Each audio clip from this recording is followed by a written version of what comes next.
The first time Sterling James heard Willa Everett laugh, he nearly dropped his scotch. It wasn't the polite kind of laugh he was used to at black-tie galas or board meetings. No, this was full-bodied, unfiltered joy that echoed through the marble lobby of his downtown Seattle hotel like a song that didn't care who was listening. He was in the middle of a call, half listening to his CFO rant about quarterly projections, when he saw her.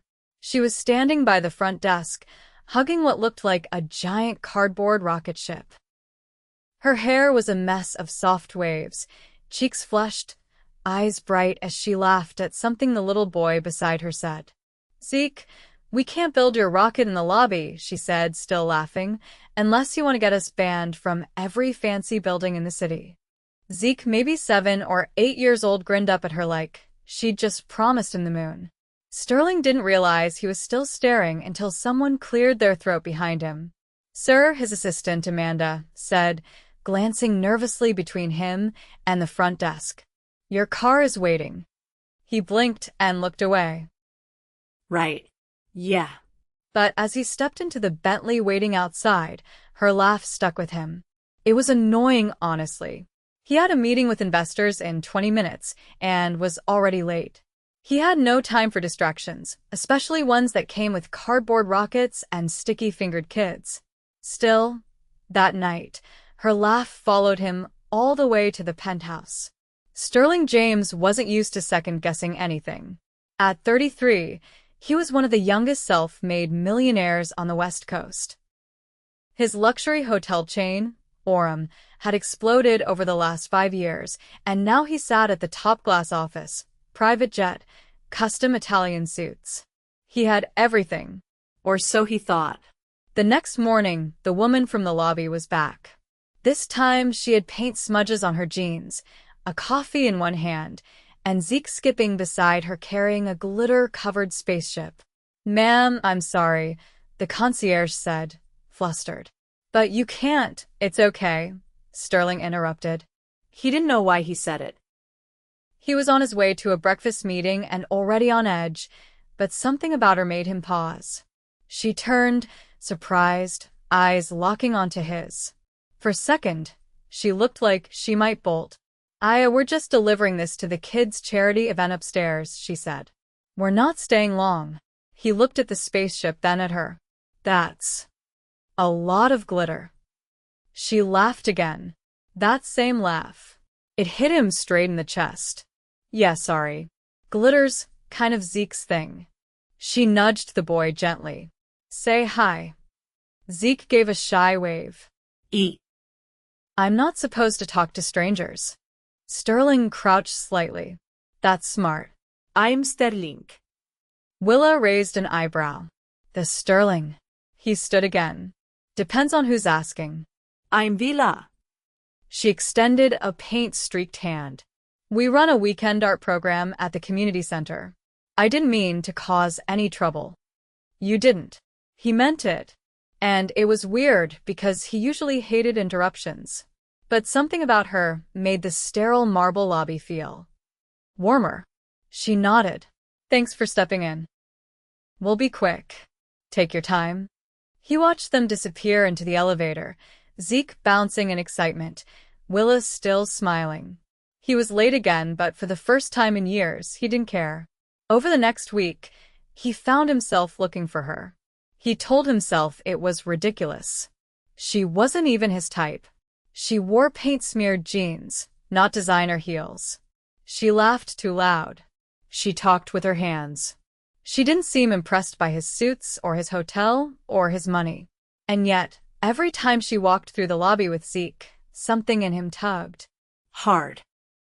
One afternoon, he saw her struggling to carry 3 oversized canvases while Zeke tried to hold the elevator.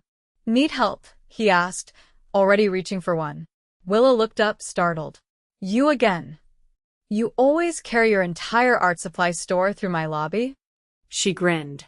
"Only on special days." He took 2 canvases without asking. "Let me." They rode the elevator together, Zeke babbling about aliens and paintbrushes. Sterling listened, actually listened, which was new for him. When they reached the ballroom level, Willa turned to him. You know, you don't have to keep helping. Maybe I want to. She studied him for a moment, her expression unreadable. Most guys in suits don't volunteer to carry glitter-drenched canvases. I'm not most guys. She smiled. No. You're not. That night, he couldn't sleep. He thought about her laugh, about the way Zeke looked at her like she hung the stars. He thought about how real she was. Not polished or fake. Just real. And he realized something that hit him like a punch to the gut. He didn't know what made him happy anymore. His penthouse was silent. His fridge stocked by his assistant. His calendar booked, his bank account overflowing, and yet he was alone.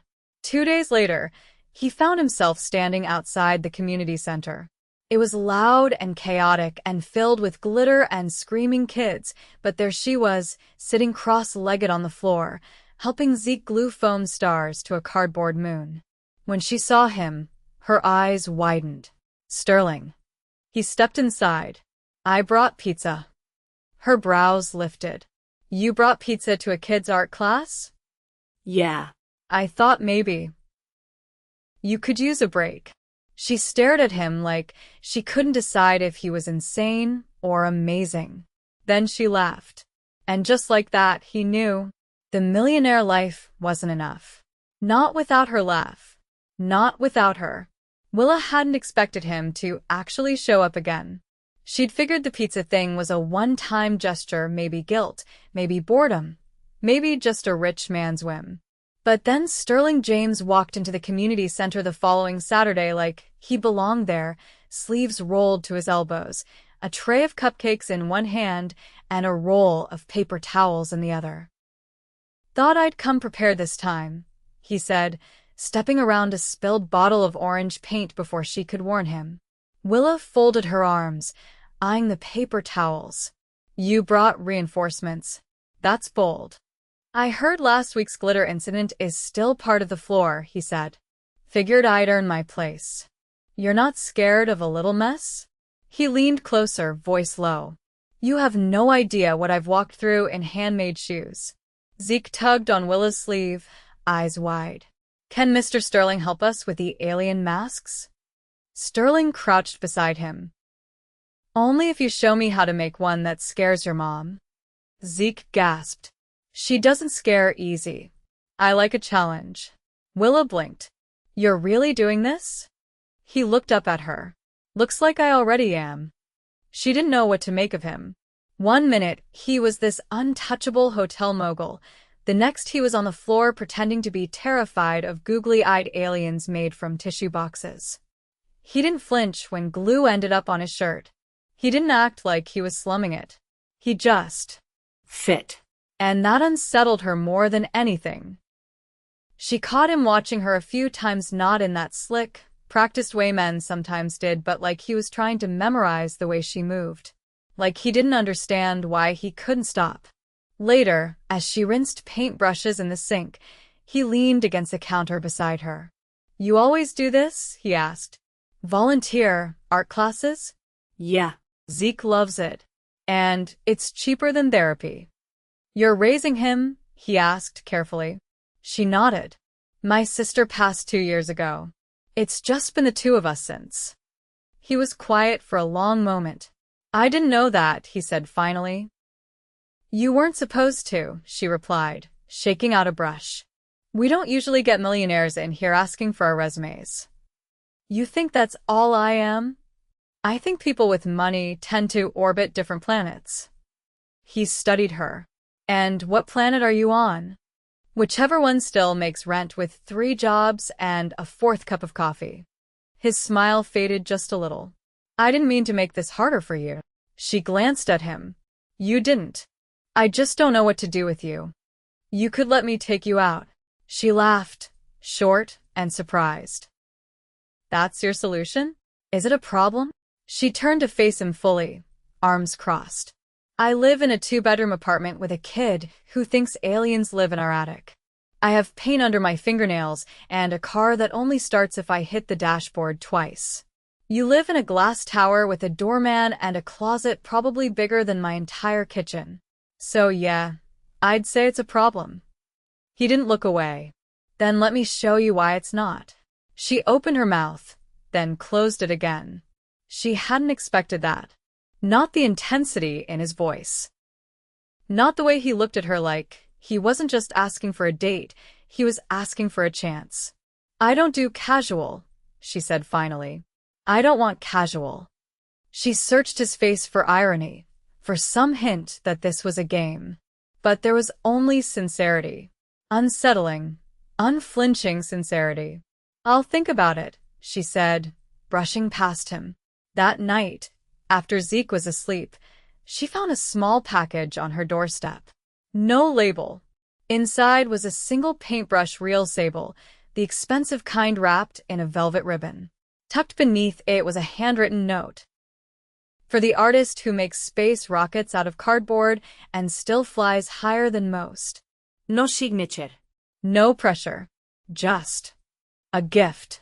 For the first time in months, her hands trembled when she held something. The next day, she didn't see him. Or the next after that. She told herself it was good that distance was better. She didn't belong in his world, and he definitely didn't belong in hers. But then came Thursday. She was standing in line at the grocery store, Zeke chattering beside her, when someone cleared their throat behind her. She turned and nearly dropped her phone. Sterling stood there, holding a bouquet of pencils, actual pencils, sharpened and color-coded like a bouquet of flowers. They were out of roses, he said. Zeke's eyes lit up. That's cooler than flowers. Willa stared at the bouquet, then at him. I'm not giving up, he said.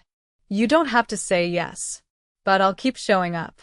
Until you believe me. She wanted to protest.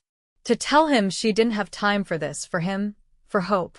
But then Zeke tugged on her jacket. Can we keep him? He asked.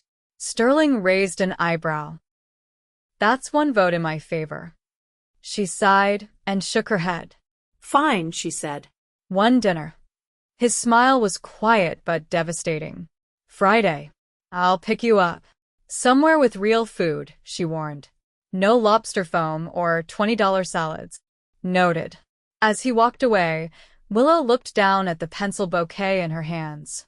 She hadn't said yes to anything like this in 2 years. But somehow it felt like she already had. The restaurant Sterling chose wasn't one of the polished glass towers downtown or the velvet-draped hideaways with valet parking. It was tucked into a side street near the pier, a converted boathouse with flickering lanterns strung across the ceiling and waves lapping just beyond the deck.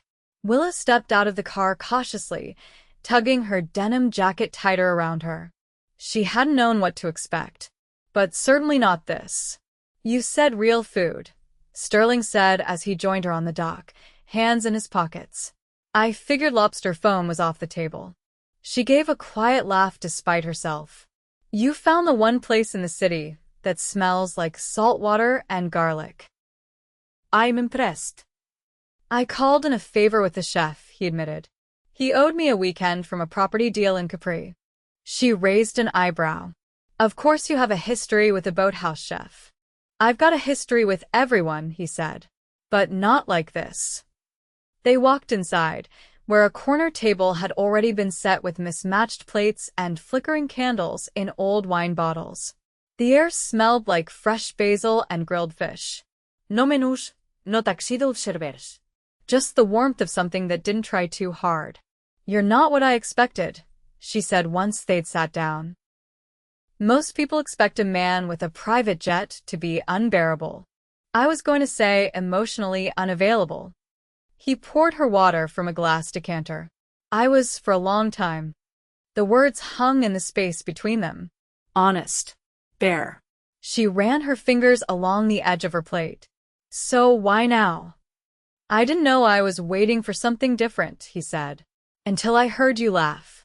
She stilled. That's not a normal thing to say. I'm not trying to be normal.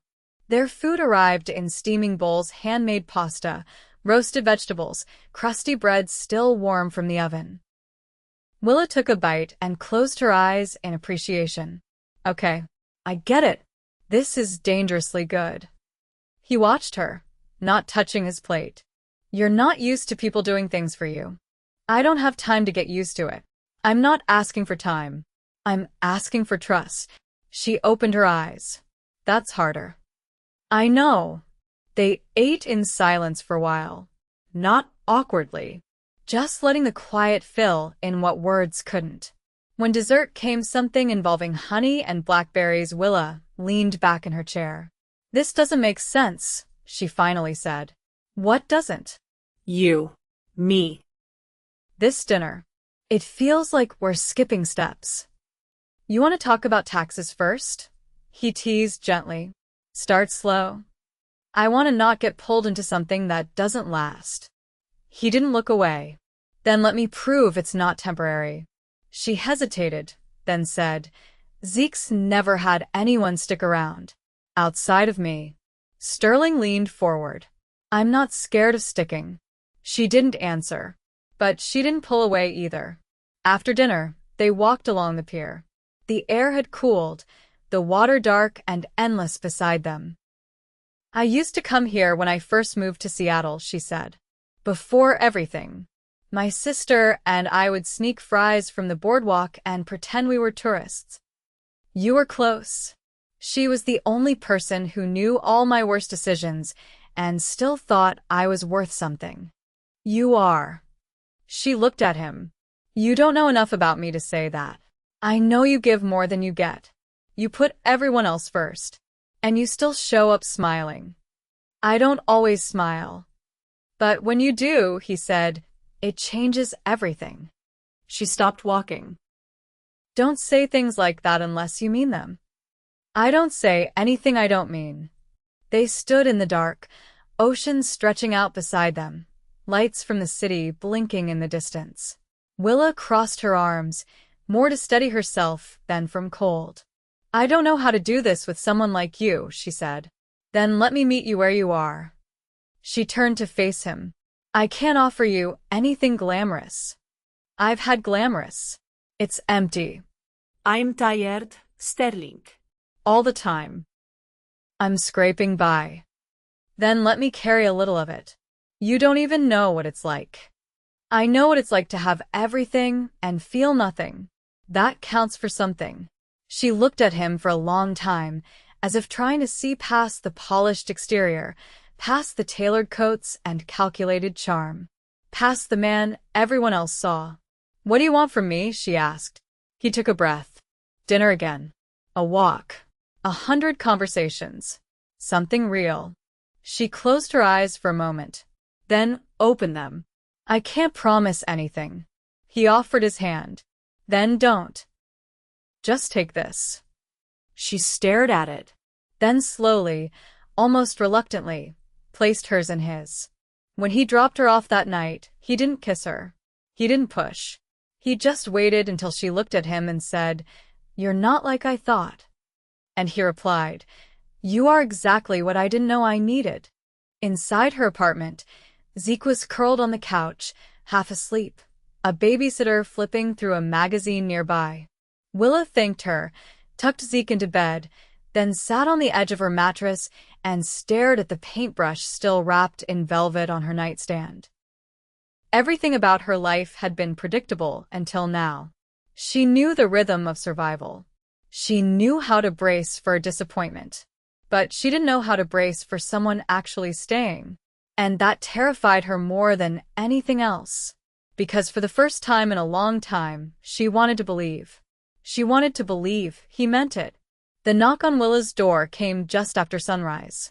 She was still in her robe, hair twisted into a loose braid, half a mug of coffee in one hand. Zeke was at the kitchen table, humming softly while building a solar system out of cereal boxes. When she opened the door, Sterling was standing there, wind-tousled, a paper bag balanced in one hand and his phone tucked into his coat pocket. I brought breakfast, he said, eyes tracing the exhaustion on her face. And no, I didn't cook. She stepped aside without speaking, letting him in. He set the bag down on the counter, pulling out 2 wrapped bagels, a thermos of tea, and a small carton of strawberries. Zeke jumped up from his chair. Did you bring the stars? Sterling reached into his coat and retrieved a small velvet pouch. 12 glow-in-the-dark constellations and a bonus moon. Zeke grinned, taking the pouch and darting back to his project. Willa leaned against the counter, watching Sterling pour tea into a chipped mug. You're not a morning person, she said. I am when there's a reason to be. Her eyes narrowed. You make it really hard to keep my guard up. He slid the mug to her. Then don't. She took a sip, letting the silence stretch between them. Outside, the sky was pale and streaked with faint gold. Inside, the warmth from the stove hummed through the apartment. I got a call yesterday, she said eventually, from a gallery in Portland. They want to feature the community center's art program in their spring exhibit. Sterling's face lit with quiet surprise. That's huge. It is. They saw the kids' pieces on social media. I think one of the volunteers posted something without telling me. You're going to do it? I want to, but I'd have to take time off. Travel. There's Zeke's school, the center, the budget. Willa. She looked at him. What do you need to make it happen? Her jaw tightened. I'm not asking you for money. I didn't say you had to. You're already doing too much. He stepped closer, voice low. You have no idea what I'm capable of. She folded her arms. And that's exactly what scares me. He leaned on the counter beside her.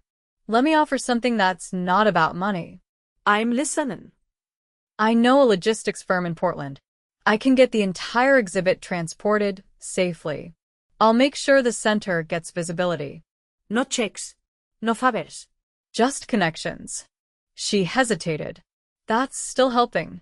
That's supporting, he corrected. You've given your whole life to lifting others. Let someone lift you.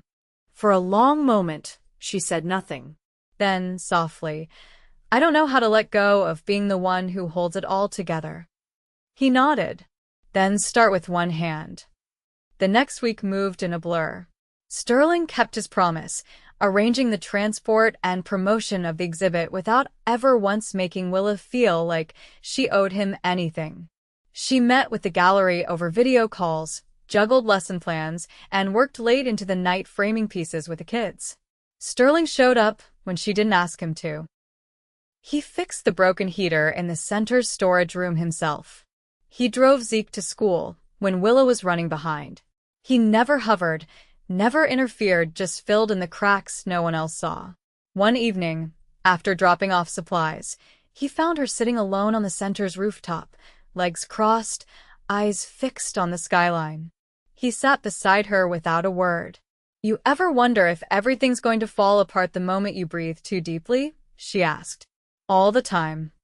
She turned her head. Really? I used to think if I stopped moving, I'd lose everything I built. But moving nonstop isn't the same as living. She exhaled slowly. I think I forgot how to live.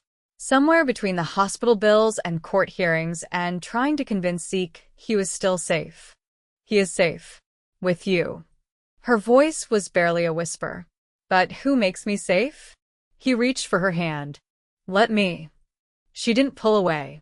That weekend, the exhibit opened in Portland. Willa stood in the center of a bright, sun-filled gallery, surrounded by color-drenched canvases and paper sculptures. Zeke walked proudly through the space with a name tag that read Junior Creator, pointing out pieces to strangers and chatting like he'd been born for the spotlight. When she stepped outside onto the stone patio for a breath of air, Sterling was waiting. I've never seen you look like this, he said. Like what? Like it's finally okay to want something for yourself. She glanced at the doors behind her. I didn't think this would ever happen. You made it happen. Not alone. He stepped in front of her, brushing a strand of hair away from her cheek. I want to build something with you. Not because I think you need saving, but because I've never seen anything more worth holding on to. Her voice caught. You're not just saying that? I used to think success was about control. owning buildings, closing deals, being the smartest person in the room. But now, His thumb traced the back of her hand. Now I get it. It's about who's beside you when the lights go out. Who hears you laugh and wants to hear it again every day for the rest of their life. She blinked fast, looking up at him. You're going to make me cry in front of 100 strangers. Then let's give them something worth crying over. He reached into his coat and pulled out a small box. Not a ring. a key. To the top floor of the new building on Lakeview, he said. I had it redesigned. 2 bedrooms. Real studio space. A rooftop garden for Zeke. She stared at it. I'm not asking you to move in, he added. I'm asking you to choose a life with me. However slow, however messy. You can keep your apartment. You can say no. But this is yours if you want it. She didn't speak for a long time. Then she took the key and his hand and stepped into him like maybe, just maybe, she'd stop holding everything alone. 6 months later, the rooftop garden bloomed with wildflowers. Zeke's alien masks lined one of the walls in the studio, and Willa's laughter echoed off the sunlight-warmed windows. Sterling stood in the doorway, watching her dance barefoot with a paint-splattered apron wrapped around her waist, Zeke laughing as he chased bubbles across the floor. He'd built towers and empires. He'd owned hotels in a dozen countries.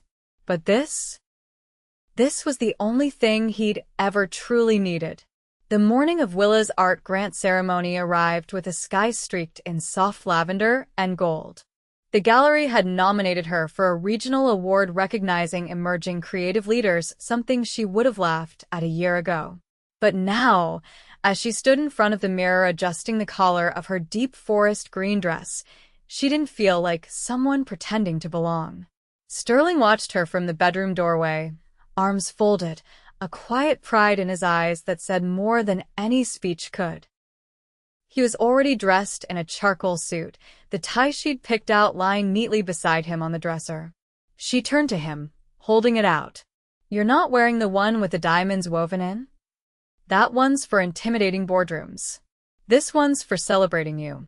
She looped the tie around his neck, fingers moving slowly. You hate letting people do things for you. I don't hate it when it's you. Her hands stilled on the knot. This feels like something I'm not supposed to have. Why? He asked, voice low. Because for so long, I didn't even let myself want it. He caught her hands and kissed her knuckles. Then let's make it undeniable. She nodded, but her eyes were glassy. You're going to make me cry before I even get there. I'll allow it if you'll let me be the one to hand you tissues. Downstairs, Zeke sat by a sunlit window, dressed in a navy blazer and tennis shoes, flipping through a sketchpad. Willa's friend Kara, now officially on payroll as Zeke's part-time tutor and superhero, was packing snacks for the drive. Are we going to get snacks after the ceremony too? Zeke asked, looking up. Sterling ruffled his hair. As many as you can carry. Even the big marshmallows? Especially the big marshmallows. The drive to the venue took them through the city's waterfront district, where brick buildings stood shoulder to shoulder and tulips peeked through sidewalk cracks. Willa stared out the window for a moment, silent. Sterling glanced over. You okay? I just remembered I used to walk past this building on my way to the bus stop. I'd stare at the glass windows and wonder what kind of people got to be inside. You're the kind of person now. No, she said quietly. I always was. I just didn't believe it until you. At the event, the gallery director introduced her with a warmth that made Willa's throat tighten. She took the stage, the applause rising around her like a wave, and for a moment, she just stood there, blinking under the lights. Then she spoke. I used to think art was something you needed permission to pursue, that it belonged to people who could afford it, who had time for it, who were born into it. But I've learned that creativity is survival.